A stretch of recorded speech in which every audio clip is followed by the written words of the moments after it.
Nabi Muhammad SAW, pada para keluarganya, sahabatnya, dan menjaga kita seluruh umatnya selalu termasuk di dalamnya ada permasalahannya di wilayah kita. Amin.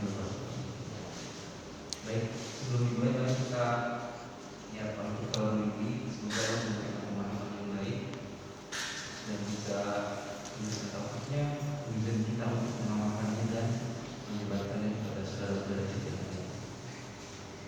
Mari kita mengucapkan basmalah bersama-sama.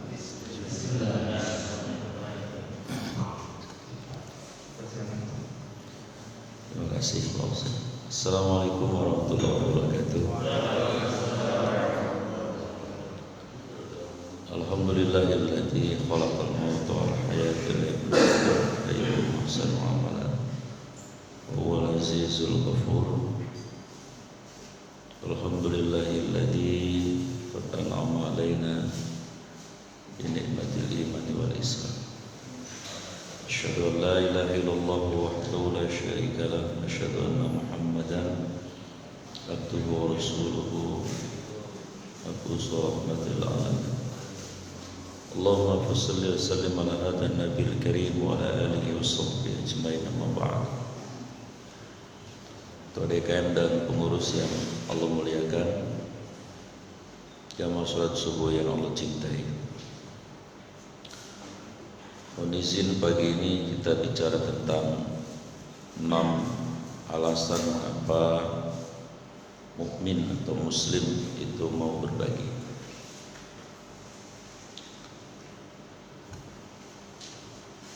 Madu. Alhamdulillah. Ustaz kasih madu enak kalau pagi. Alasan yang pertama mengapa mukmin muslim itu mau berbagi adalah likulli muslim dhu rahmatin, inherent atau melekat pada diri fitrah orang beriman itu punya sifat dhu rahmatin, sifat kasih sayang. Saya mungkin sudah pernah mencontohkan kemarin ya, tentang seorang atlet dari Qatar ya. Qatar itu kalau dari Cikokol Pak, itu ada ngulon lah ke bandara sana ya. Dan kita sama-sama tahu satu-satunya negara teluk yang berbeda dengan yang lain itu hanya Qatar. Ketika Arab memobilisasi teman-temannya untuk menyerang Yaman, Qatar nggak mau, maaf. Bagaimana mungkin kami mau membunuh saudara kami yang mengucapkan la ilaha illallah Muhammadur Rasulullah. Dan Arab kemarin perang sama Yaman, Pak. Ya, entah siapa yang memprovokasi, katanya di sana ada Syiah Houthi. Bagaimanapun tidak semua orang Yaman Syiah, hanya sebagian kecil. Yang lain orang beriman sama. Dibombardir habis-habisan, meninggal ratusan ribu. Qatar nggak mau. Ini luar biasanya Qatar. Yang kedua, Qatar itu menariknya adalah ketika ulama besar abad ini, Profesor Dr. Syekh Yusuf Al-Qaradawi, itu tidak nyaman tinggal di negaranya sendiri di Mesir karena pemerintahnya sekuler. Ya, kayak di Palestina. Palestina itu ada 2 pemerintahan. Kalau yang sekuler namanya Fatah, itu sekuler. Kalau di sini kayak Golkar lah kira-kira gitu. Mohon maaf Golkar ya. Tapi kalau Hamas, nah itu memang mereka adalah betul-betul ingin memperjuangkan Al-Aqsa tidak disentuh oleh Yahudi. Nah di Mesir juga sama. Jenderal Sisi itu kan menganeksasi ya, kalau pakai bahasa teritorial. Pemerintahan yang sah dipilih secara demokratis itu Pak Mursi ya. Nah kebetulan memang Pak Yusuf Qaradawi ini simpati dengan perjuangan Pak Mursi dan teman-teman, karena mereka tulus ikhlas. Mereka misinya 2, cinta tanah air tapi juga mencintai agama. Nah itu yang susah. Di Indonesia kebanyakan kadang-kadang terlalu banyak cinta tanah airnya, akhirnya jomplang, disparitas, nggak adil. Harga mati, NKRI harga mati. Begitu Rasulullah dihinakan, cicing bayulah, gandeng-gandeng. Ini tidak adil. Padahal kita harus seirama. Kita harus membela negeri ini. Yes, Muslim dimanapun ada kezaliman wajib bela. Tapi lihat as-sab ya ayyuhalladzina amanu kunu ansarallah. Hai orang-orang beriman, jadi kamu pembela-pembela agama Allah. Mestinya begitu, mestinya adil dong. Jangan NKRI harga mati, giliran Nabi dan Rasul dihina, diem. Ulama di zolimi, diem. Nah, itu nggak adil menurut saya. Hidup paling sebentar, jadi komisaris juga sebentar kan? Emang selamanya jadi komisaris? Tapi nanti ilmu Anda sebagai ulama akan ditanya dari alif sampai hamzah iya nanti. Kenapa Anda ke situ? Kenapa Anda diam? Itu pertanyaan berat, Pak. Makanya yang paling pertama disiksa, diseret adalah orang-orang paganisme yang syirik dan ulama yang diam atas kemungkaran. Itu paling berat siksanya. Ya.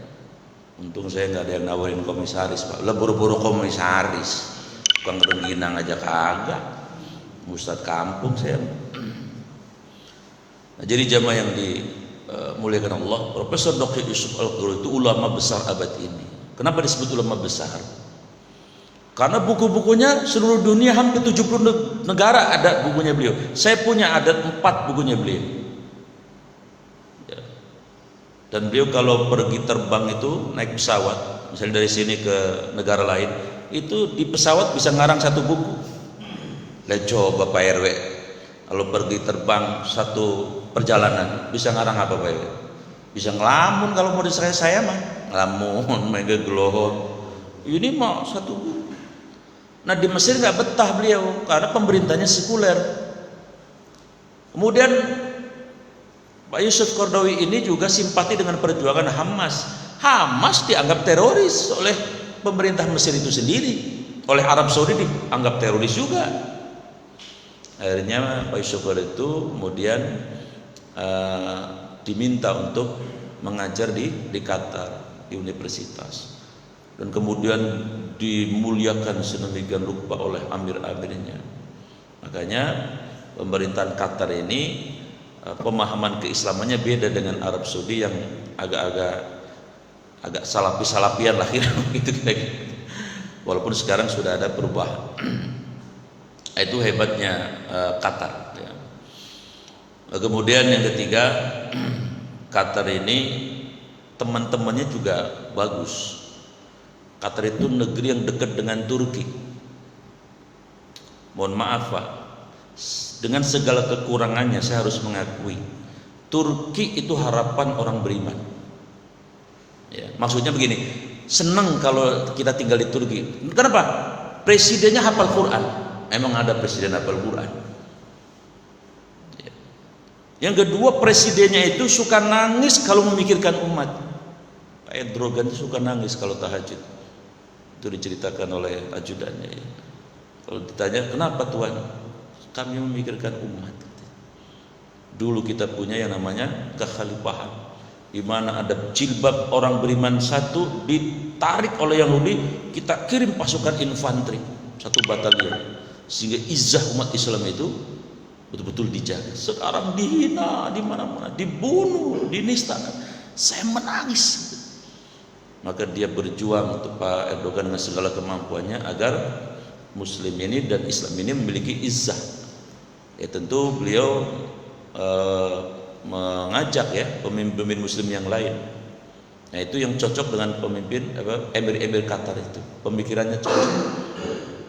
Karena mereka menganggap bahwa jabatan itu adalah akan dimintai pertanggungjawaban. Nah kemarin saya contohin atlet ya. Jadi sampai ke atlet-atletnya itu sangat religius orang Qatar. Siapa namanya kemarin? Masih ingat nggak? Ya udah lupa dah ya. Ya udah lupa dah udah. Namanya Barsin. Ya. Tidak kebetulan. Mana ada kebetulan? Lihat surat Al-Imran 191. Rabbana ma khalaqta hadza batila. Tidak ada yang sia-sia, tidak ada yang kebetulan di alam semesta raya ini. Kelihatannya sih natural, tapi semua adalah atas sepengetahuan Allah. Maka di surat Qaf-nya Allah menegaskan, wa mataskutu mi warqatin la ya'lamu. Daun jatuh itu bukan kebetulan, aku yang mengendalikan, kata Allah. Kira-kira begitu. Jamaah yang dimuliakan Allah Subhanahu wa taala. Jadi si Pak Barsim ini atlet lompat tinggi dari Qatar. Kemudian rivalnya, kompetitornya itu dari Italia, namanya Barteri.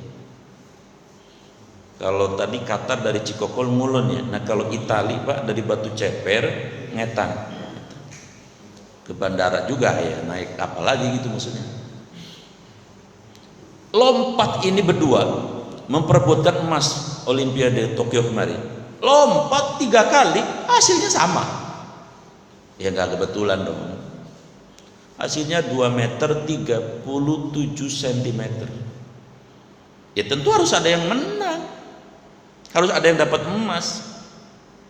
Ya akhirnya Dewan Juri Komite memutuskan sekali lagi untuk menentukan ya, siapa pemenangnya yang dapat emas. Kan nggak main-main Pak, kalau dapat emas Olimpiade dunia itu minimal kalau di Indonesia 5 miliar mah dapat Pak. Belum kadang-kadang diangkat jadi PNS. Luar biasa. Ya, setiap negara punya diskresinya masing-masing, punya kebijakan regulasi masing-masing. Tapi yang pasti mereka bak pahlawan kalau dapat emas. Karena tadi Olimpiade dunia, kelas dunia ini. Nah ini 3 kali lompat kok sama. Ya tentu harus ada pemenangnya. Akhirnya Dewan Juri memutuskan, silahkan Barteri, Barsim lompat sekali lagi ya. Nah ini yang menarik. Begitu disuruh lompat, Barteri, Barsim malah datang ke juri, ngomong dia, ya ngomong ke Dewan Jurinya, dan omongannya didengar sama kompetitornya yang dari Italia, dan didengar hampir orang stadion.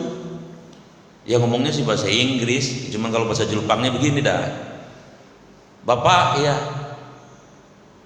lo kan boleh apa ya, kalau emasnya dipotes jadi 2 dah katanya, kira-kira begitu bahasa Jepangnya begitu. Maksudnya bagi 2 aja. Maksudnya kasihan teman saya Barteri cedera katanya. Rupanya si Barsim ngerti si itunya cedera, jadi nggak bisa lompat. Klarifikasi, Barsim, Barteri betul kamu cedera? Iya tuan. Terus tanya lagi, siapa namanya? Barsim, kamu bener ngomong begitu? Emas mau dibagi 2 mau? Iya dah, sian dia katanya begitu. Ya rapat kilat Dewan Juri kan, akhirnya memperhatikan, melihat, menimbang, memutuskan Barsim emasnya boleh dipotes jadi 2. Masya Allah Pak, yang kaget bukan Barsim, yang kaget si Barteri yang dari Itali. Begitu dengar boleh dipeluk Pak, itu Barsim sampai kayak pelukan orang gak ketemu 1000 tahun. Saking terima kasihnya, gembiranya, bahagianya, kebayang nanti di Itali jadi pahlawan dapat emas. Luar biasa, padahal emasnya hasil hadiah. Kalau Barsim mah tenang-tenang aja, cool aja dia. Dan yang menarik lagi, stadion ini gemuruh luar biasa. Bahkan banyak yang menangis, mengagumi karakternya atlet dari Qatar ini yang rela berbagi emas. Padahal rivalnya non muslim. Luar biasa kan ini kan. Kita aja belum tentu kayak gitu. Yang rajin ke masjid belum tentu. Emas memang rengginang. Emas Pak bagi 2. Atau orang Jepang bujuk buneng emas katanya begitu. Jamaah yang saya muliakan. Kemudian dibagilah itu emas. Maka 2 ibroh yang bisa kita petik. 1 tadi nuansa spiritualitas dan religiusitas oleh Barsim dibawa ke Olimpiade, karena di Qatar itu negeri yang luar biasa ya, jamaah yang saya muliakan. Sehingga saya yakin Barsim tentu mendengar pengajiannya, dia mungkin suka ngaji kayak gini juga. Al-Anbiya 107, wa ma arsalnaka illa rahmatil alamin, tidaklah kami utus engkau wahai Nabi Muhammad, kata Allah, include di dalamnya umat wahai Muhammad, illa rahmatil alamin, kecuali agar jadi rahmat bagi seluruh isi alam. Dan saya yakin Barsim juga mendengar hadis riwayat Imam Muslim, wallahu fi aunil abdi ma damal abdu fi auni akhi, Allah akan menolong seorang hamba selama si hamba menolong saudaranya walaupun saudaranya bukan orang Islam. Ada hadis juga riwayat Imam Tabrani, la an amshiya ya beriktikaf la an amshiya ma'a akhi ya fi hajatihi ahabbu ilayya an a'taqifa hadha masjid syahra. Ini hadis luar biasa riwayat Imam Tabrani. Kata Nabi Muhammad, membersamai orang yang sedang dalam kesusahan lebih aku sukai daripada saya beriktikaf di Masjid Nabawi sebulan. Lah coba itu. Iktikafnya bukan kita, Nabi lagi yang kualitasnya qualified luar biasa. Di Nabawi lagi. Yang 1 rakaat di As-Salam sama dengan 1000 rakaat di sono. Jadi ibadah sosial itu dahsyatnya luar biasa. Ketika membersamai orang yang sedang susah. Kayaknya Pak Ustadz cari di sini orang susah, janda-janda tua ya. Kalau yang muda kan urusannya yang lain nih, Pak RW urusannya yang tua-tua. Jamaah yang saya muliakan. Ada hadis juga riwayat Imam Ahmad yang sangat populer, irhamu, sayangi man fil ardi, yang di bumi, fayarhamukum, niscaya engkau akan disayangi man fis sama, yang di langit, maksudnya Allah dan malaikat. Barsim pasti paham itu. Yang kedua, Barsim sedang apa? Sedang dakwah di Olimpiade. Ya di Qatar kan dakwah luar biasa. Kan dakwah itu kan banyak metodologinya, banyak variannya, banyak modelnya. Tapi yang substansi ada dua, dakwah bil lisan dan bil hal. Nah kalau saya ini lagi dakwah bil lisan, pakai lisan doang. Tapi kalau Barsim dakwahnya bil hal, dengan tadi, dengan asyakhsiyah, dengan sikap dan perilaku keislaman yang membuat orang pada menangis. Karena kenapa? Karena di Al-Imran 110 itu kan Allah menegaskan, kuntum, kalian, khair ummatin, sebaik-baik umat, ta'muruna bil ma'ruf, kalian ngajak yang baik, wa tanhauna 'anil munkar, mencegah yang buruk, wa tu'minuna billah, dan kalian beriman kepada Allah. Jadi kata Imam Ibnu Katsir, kuntum ini maknanya kullu muslimin wa muslimatin, semua orang Islam itu umat terbaik. Kenapa? Karena mereka dalam hidupnya senantiasa ngajak yang baik, nyegah yang mungkar, dengan kapasitas dan kompetensinya masing-masing. Seperti Barsim, atlet, ya dia dakwah di situ dengan sikapnya dan efektifnya luar biasa. Semalam ada yang nanya, Ustadz boleh nggak saya nge-share keterangan agama? Saya kan backgroundnya arsitek. Saya bilang, lah boleh. Dakwah itu minimal untuk diri sendiri, kalau bisa untuk orang terdekat, istri, anak, keluarga, kalau bisa untuk lingkungan, terus. Ya kalau bisa bahkan untuk non muslim dakwah mah. Jadi jangan kemudian, wah saya mah bukan ustadz. Ya enggak begitu, kecuali ilmu. Nah kalau ilmu itu ulama bagiannya, memang nggak boleh sembarangan kalau ilmu mah, nanti kalau salah repot. Tapi kalau cuma mengajak, berdakwah, dakwah kan artinya ngajak kebaikan. Itu setiap muslim dituntut untuk menjadi dai pada kompetensi dan kapasitasnya masing-masing. Di kantor harus manajernya adalah dai, office boy-nya dai, nanti enak kan suasana itu. Jadi semuanya tercegah dari kemungkaran, semuanya dalam koridor dan on the tracks dalam kebaikan. Karena Rasulullah mengingatkan, jangan sampai ketika kalian naik kapal laut ada yang bocorin, kalian diam. Nah kalau yang bocorin kemudian terus membocorkan, melubangi sampai terus kemudian kapal ini karam tenggelam, yang tenggelam bukan yang bocorin saja, yang tenggelam adalah seluruh isi penumpang kapal. Itu maknanya. Kalau semuanya menjaga kapal, ya kapal ini insya Allah membawa kebahagiaan. Kira-kira seperti itu logika dan analoginya. Oh ini pada melongo aja ngapain ya? Nyambung apa kagak ini ya? Saya takut gak nyambung ini. Yang kedua, mengapa sih muslim mukmin mau berbagi?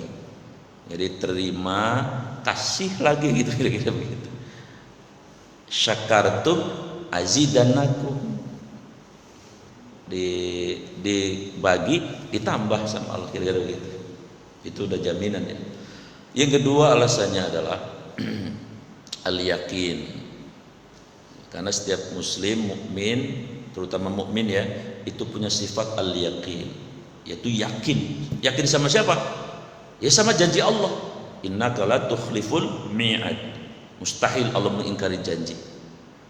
Ketika dia baca Al-Baqarah 261, masalul ladzina, perumpamaan orang-orang yang yunfiquna membagi dengan infak amwalahum, sebagian harta mereka. Ya. Kamathali habbah, dia seperti menanam satu benih, ambata sab'a, lalu tumbuh menjadi 7 tangkai, fi kulli sumbulatin mi'atu habbah, pada tiap tangkai ada 100. Itu janji Allah mustahil diingkar. Kita nanam satu benih tumbuh jadi 700. Kalau pakai konversi nominal uang, kita berbagi 1000, minimal Allah kasih 700. Pasti yakin orang beriman.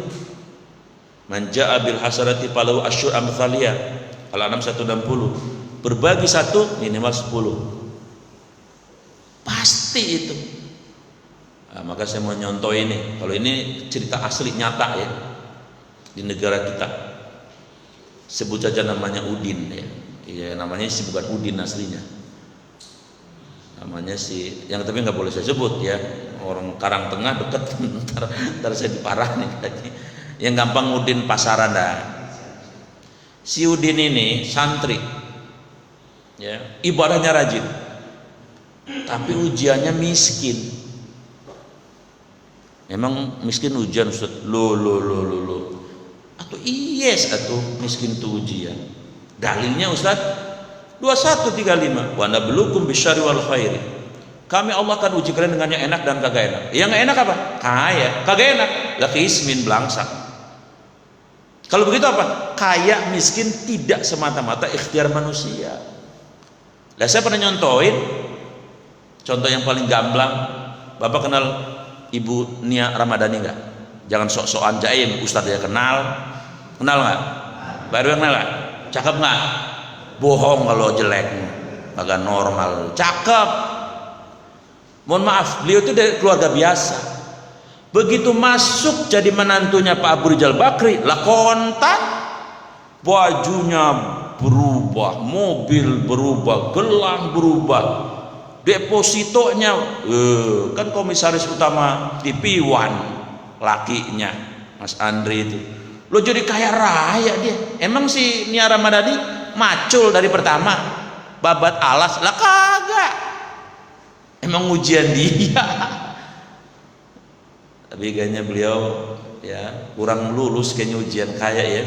Jadi kemarin apa itu kemarin ya ada kan di TV ya, mudah-mudahan beliau anulah kembali ke jalan yang itu supaya nggak deket narkoba lagi.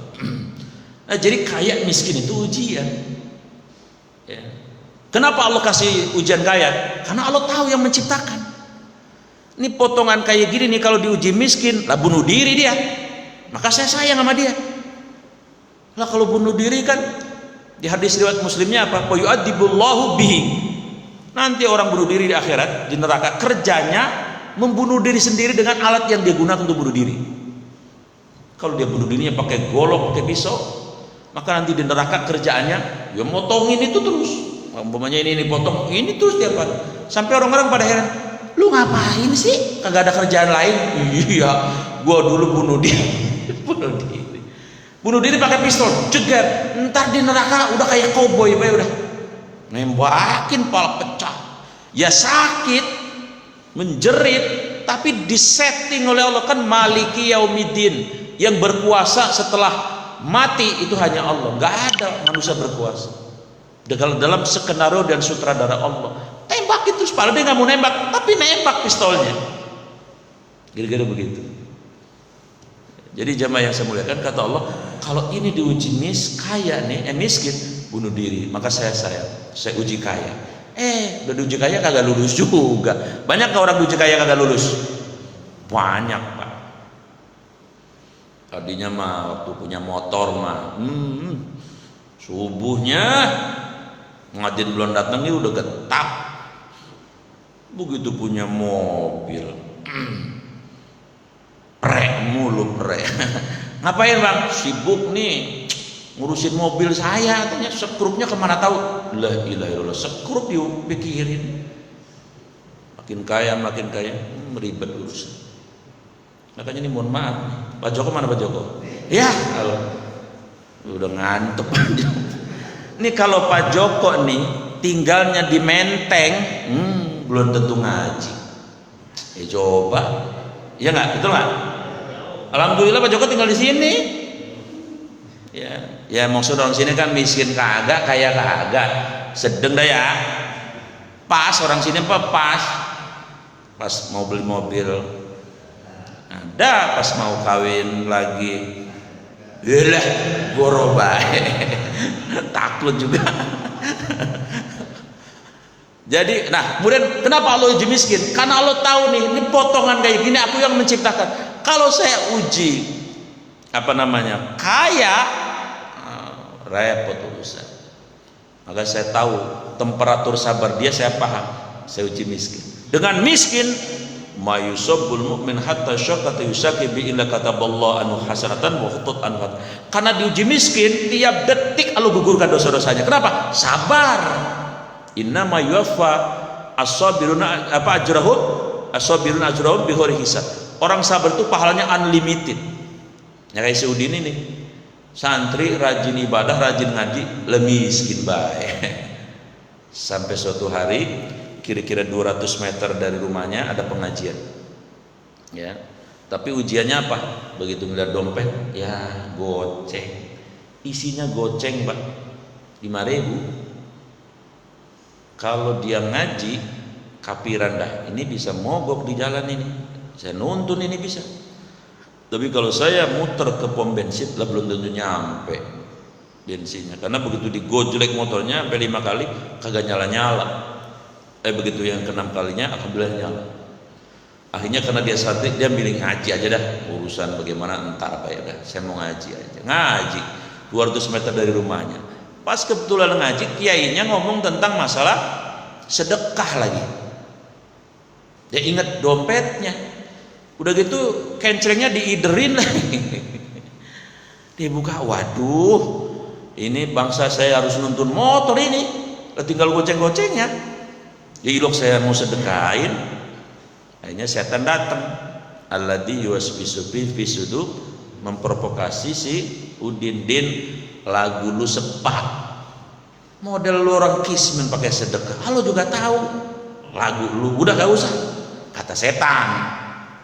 Malaikat datang, Din, lu kan santri, lu kudu yakin dong sama Allah. Lailok lu kagak yakin. Alhamdulillahnya yang menang bisikan malaikat. Kata Saudin, biarin dah nuntun. Nih sedekah 5.000. Lah kosong dompetnya. Apa yang terjadi? Betul Pak. Habis pengajian dia pulang, dia tuntun baru 20 meter gitu. Habis bensinnya. Dia tuntun motor. Cuman karena kemudian lewat jalan gede mau ke rumahnya. Nah ini skenario Allah datang. Allah gerakkan seorang hamba pakai mobil Kijang Innova yang masih kinclong. Berhenti lagi di depan. Lasudin keder. Siapa orang kaya ya? Berhenti ini. Begitu negla kelihatan wajahnya. Elun katanya Sudin ingat. Eludin katanya. Lu ngapa? Ternyata teman waktu di Aliyah, di Asidikiyah dulu. Hah? Ujogo emang Asidikiyah bukan ya? Bukan dia mah. Gontor kayaknya dia mah. Waduh pelukan, puluhan tahun gak ketemu. Coba itu. Itu si Udin liatin si Miun, namanya si Miun. Sebenarnya nama asli bukan Miun. Ya biar gampang aja. Lu nih ya, masa lu gaya bener. Ya alhamdulillah Din, gua usaha. Ya alhamdulillah dah. Ya mobilnya cakep. Kata si Miun, lu bagaimana Din? Ya lu lihat baik gua katanya begini. Motor kayak motor lama gimana mogok. Emang apa mogok? Duitnya orang ada. Masya Allah. Kalau begitu lu titipin dulu Din ya. Ini motornya kan lu kenal sama tetangga sini, lu titipin dulu. Terus ikut gua lu. Di mana? Diajak kemana? Diajak ke pom bensin. Ya, kebetulan bekas Aqua 1500 mili itu kan ada di mobilnya si Miun. Kata si Miun, Din, ntar motor lu kasih makan yang enak ya. Maksudnya jangan pertalit, pertamax dah. Mobil sumur-umur Pak, belum pernah diisi pertamax. Lagi girang si Udin. Ya dah katanya. Ini bagaimana isinya? Setengah Pak, full 1500. Masuk lagi ke mobil, ayo pulang. Ya motornya kan di sana iya. Nah ketika pulang itu ngobrol, Din begini aja dah, gue udah tahu rumah lu di sini, ntar lain waktu gue mampir. Ya. Emang ngapa sekarang? Sekarang gue mau meeting, ada pertemuan penting ini, rekanan bisnis saya. Ya, cuman begini, lu kan temen gue baik, dulu waktu di pesantren lu kan ngajarin gue, Qala Muhammadun huwa benu Maliki Ahmadur dan seterusnya. Itu alfiyah namanya. Nazom Imbrityam. Itu kalau di pesantren dulu tuh yang enak tuh kalau berdua-dua, kalau lagi nazoman, kalau sendiri mah lah garing. Jadi kalau berdua-dua enak, kita kejar-kejaran. 1000 nazom Pak, kudu apal. Kan emang di pesantren mah ya emang gak main-main, kalau yang mateng mah gak main-main tuh. Wah, ilmunya lumayan gitu ya. Nah kemudian jamaah assalamualaikum. Begini Den, lu punya bini? Iya. Nih gue punya amplop, gue juga belum tahu isinya, ya, karena gue dapat dari rekanan gue. Lu kasih bini lu, lah, jangan begitu Abun. Udah, lu kalau nolak berarti lu nggak ngargain gue. Lalu gue temen lu waktu dulu pesantren. Nah yaudah katanya, tapi jangan buka sini, bukan ntar sama bini lu katanya. Ya udah dah kalau begitu. Nyampe di motornya Sudin, si Miun pergi karena janji dia mau main karena lagi pertemuan penting ya, dia nggak bisa main. Akhirnya si Udin itu kemudian bawa motornya diisi pertama, bunyinya aja beda Pak. Pertama keranyang kan lain ya. Lah kalau pertalit kan krunyuk ini mau keranyang. Motornya kayaknya girang banget gitu. Dinaikin srepet, waduh mantap bener. Begitu nyampe rumah, assalamualaikum, salam. Lah bininya lagi ngedakom di balik. Kata bininya, bang ceng alamat, tumben sambet apa ya? Lu sambet. Gua baru ketemu sama temen abang waktu pesantren. Siapa? Bang Miun. Kaya, ya motor kita mau dikasih pertama, penuh, masya Allah. Nih, gua bawa apa? Kata si Udin. Bawa apa lu? Amplop bang. Romanya tebel, lah tebel. Dari mana bang? Itu dari Bang Miun, cuman kagak boleh dibuka katanya. Sama lu bayar buka, orang wadon. Pak Joko tebakan, kalau Pak Joko bisa pulang duluan. Berapa isinya? 1,5 juta. Itu bininya si Miun lihat duit 1,5 juta, ijo, ame pink matanya kayak belalak begitu. Lah seumur umur belum pernah lihat duit gede. Paling ngeduit 20.000, 30.000 ngojeknya si Udin. Ya Allah bersyukur mereka sampai mau nangis. Baik ya teman kita. Ini efek atau resonansi apa Pak? Pantulan apa? Goceng. Kenapa? Yakin si Udin. Ya, jadi Bapak kalau pengen ketemu teman lamanya kaya, motornya bensinnya dikitin baik. Terus ke sini, bawa ke sini nih, ya ngaji. Nanti tuntunya jangan ke rumah, sono ke depan, ke jalan. Insya Allah Pak, ke bengkel pokoknya urusannya dah, ngutang dah, gitu. Ya kagak boleh disamain, itu menasibnya si Udin, begitu maksudnya ya. Lah kan orang beda-beda bagiannya, begitu maksudnya. 2, 3. Mengapa orang Islam, orang beriman itu mau berbagi? Ya karena iman. Kalau udah iman bicara, ya, saya pernah nyontohin perang Tabuk ya. Perang Tabuk terjadi tahun 9 Hijriah. Disebut oleh para ahli sejarah sebagai Juyusul Usr, perang sulit. Karena ada 4 kesulitan. 1, temperatur cuaca di atas 40 derajat. Kayak apa tuh? Kedua, jaraknya dari Madinah ke Tabuk 583 kilo dari sini ke Surabaya ya. 3, waktu itu musim panen korma di Madinah. Lah orang kan kalau panen yang enak kongko sama bini, panen rambutan kita petikin dah, kita siang-siangin masukin ke kantong, bawa ke pasar Bengkok kan gitu ya, pulang ngangkop-angkopan gitu. Lah ini orang lagi panen suruh perang, sulit kalau nggak iman-iman betul. Yang keempat sulitnya, Romawi 100.000 pasukannya dan Nabi Muhammad cuma 30.000. Tahu ini sulit, Nabi khutbah. Salah satu khutbahnya, ayuhal mu'minun, hai orang beriman, siapa yang berkontribusi dalam perang ini baik nyawa ataupun harta, falahul jannah, aku jaminkan dia surga. Ya Allah, naik iman semua sahabat. Kalau Nabi sudah begitu, bangun Sayyidina Abu Bakar, ya Rasul, aku berbagi dengan seluruh hartaku. Nabi tanya, untuk keluargamu? Aku tinggalkan Allah dan Rasulnya. Mantap. Duduk Sayyidina Abu Bakar, bangun Sayyidina Umar, ya Rasul, separuh harta saya berbagi untuk di jalan Allah. Masya Allah, barakallah, kata Nabi. Duduk. Bangun menantunya Sayyidina Utsman, ya Rasul, saya berbagi satu dengan 900 ekor onta saya infakkan. Onta Pak Ustaz, bukan entong ini, onta. Lah kalau entong soang dikira udah selesai, nggak duduk. Kata Nabi, kenapa kamu nggak duduk Utsman? Mau tambah lagi Rasul, apa lagi? 100 ekor as-sahan, kuda pilihan. Yang ketiga, nambah lagi Rasul, 1000 dinar emas. 1 dinar itu 4 gram 25 miligram. Jadi kalau dihargai 1 dinar pakai rupiah, itu 1 dinar itu 4.250.000 kali 1000 berapa Bang? Udah jangan dihitung, udah ribet udah. Ya udah banyak ya. Masih nambah lagi. Saya menanggung makan dan minum 10.000 tentara. Kalau sehari makannya 100.000, berarti 100.000 kali 10.000 kali ribat di perang Tabuk itu 50 hari. Berapa Pak Kemal? Buyeng ngitung aja, buyeng apalagi berbaginya ya.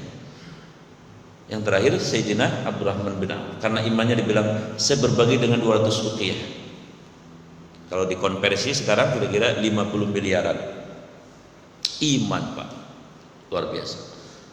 Nah, yang keempat, mengapa mukmin itu mau berbagi? Terkait dengan imunitas tubuh. Ada yang orang medis nggak di sini? Ada dokter nggak di sini? Mana tuh? Masya Allah, dokter ya? Yang benar Pak.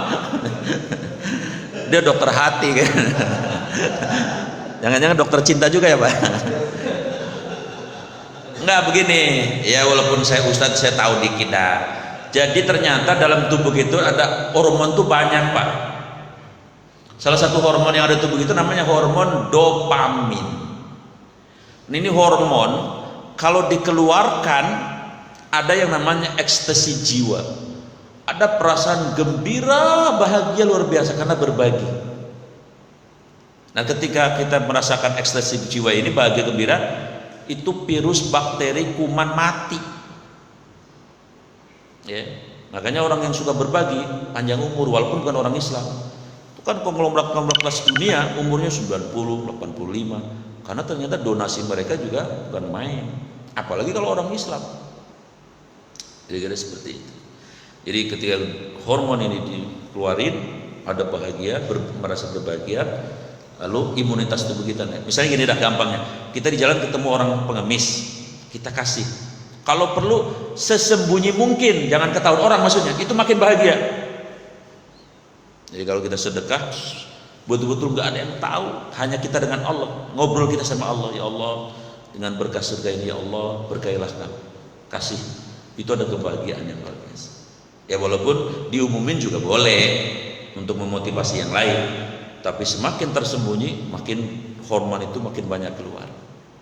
Ya mohon maaf, kayak kalau ibarat kata kita campur sama bini kita kan Pak ya, lah kalau udah kharaja yakhruju khurujan kan bahagia gitu. Nah, kalau belum kharaja yakhruju mampet di bun-bunan kan gitu ya. Jadi senyum udah hafal banget dah. Udah pengalaman benar. Iya, kalau udah keluar makan ya Ustaz ya, udah plong gitu maksudnya, bahagia. Ini pura-pura gak tahu kok mesam-mesam bagaimana sih ini? Oh iya, polos di sini, Maluku polos ya. Iya. Cuman kalau nggak ini lolos juga. Terakhir, kenapa orang mukmin, orang Islam itu mau berbagi? Tentu yatlubu al barakah. Berbagi itu tujuannya cari berkahnya Allah. Kira emang apa? Kan secara sorof, ilmu sorof, berkah itu dari kata barokah ya beruku burukan. Apa buruk? Kerbau yang kekenyangan derum. Kan kebo kalau kenyang derum Pak, geganyem manyem tidur dales. Ada geledek aja gak ngemingser dia. Orang kalau berkah, orang lain mongsang mangsing ya, gedebak-gedebuk, lah dia mah anteng bae. Lu mah anteng bae, tahu lah emang gua begini, lah berkah. Allah kasih ya insulin spiritual sehingga dia yakin sama Allah. Ngapain puyeng-puyeng, dunia memorat marit kayak peleg, gua mah punya Allah sih. Kira-kira begitulah berkah tuh, gampangannya begitu dah. Ya kalau mikirin dunia mah puyeng, udah saya punya Allah, mau dunia mau bagaimana kan.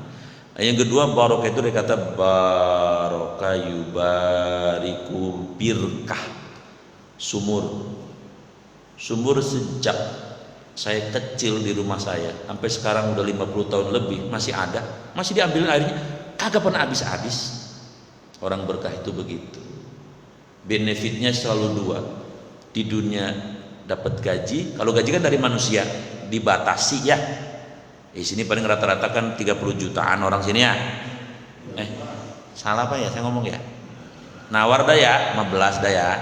15. Tapi kalau rezeki bukan dari manusia, dari Allah, unlimited.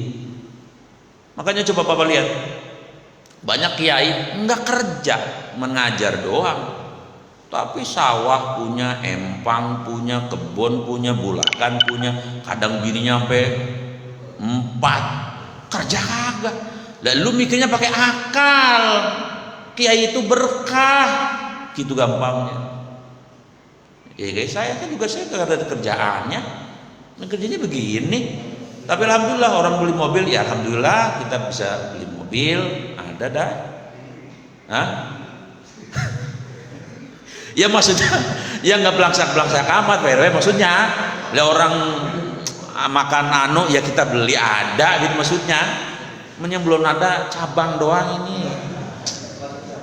Oh iya ya, kadang-kadang sih disindirin mulu saya sama teman saya. Lu mah cemen, lu mau berani ya, iya aku hebat dah lu katanya. Iya. Jadi jamaah yang saya muliakan, berkah itu seperti itu. Yang ketiga, berkah itu ziyadatul khair. Orang berkah itu semua yang ada pada dirinya jadi pahala. Senyumnya aja jadi pahala.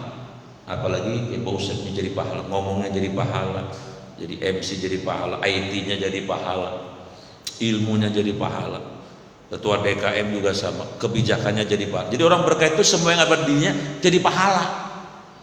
Sebaliknya orang yang kagak berkah, yang ada pada dirinya jadi dosa. Makanya beda antara berkah dan istizraj. Istizraj. Saya kemarin diskusi, kata dia, Bang, di sini ada ya, waktu nyalek bagi-bagiin duit jadi dia kaya. Saya bilang, kaya paling setetes dibagi 7,8 miliar, dan itu bukan berkah, istizraj. Orang durjana juga banyak yang sukses. Ya, yang paling sukses kan Fir'aun, ya nggak? Lu bagaimana nggak sukses Fir'aun? Ya semua takluk, bahkan air aja kalau di jalan air aja bisa sampai diam sih, saking setan jinnya luar biasa di dalam tubuhnya, sukses tapi jauh dari Allah. Ciri orang yang berkah, dia dekat dengan Allah, baik secara dunia enggak sukses maupun sukses. Nah yang susah orang di dunia sukses dekat sama Allah, itu orang untung dua-duanya. Ada nggak ya, siapa ya kira-kira ya profil yang kayak gitu ya? Pak RW mana Pak RW? Oh iya, iya Pak RW ya, iya benar beliau ini sukses dunia akhirat ini.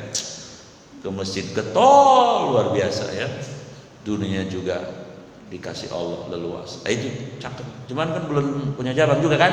Alah, belum.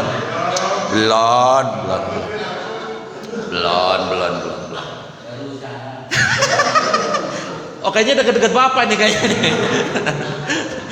Lagi diskusi kayaknya nih di Markona, kayaknya diskusi ini nih. Baik, mudah-mudahan ya, 6 poin ini adalah sama kita ya. Mudah-mudahan ya, kalau nggak ada 6 ya beberapa dari 6 ini ada pada diri kita. Sehingga tadi syakartum kata Allah ya, kalau kamu berbagi azidan aku yang backup. Kalau udah gitu cakep betul. Semoga bermanfaat. Silakan Pak.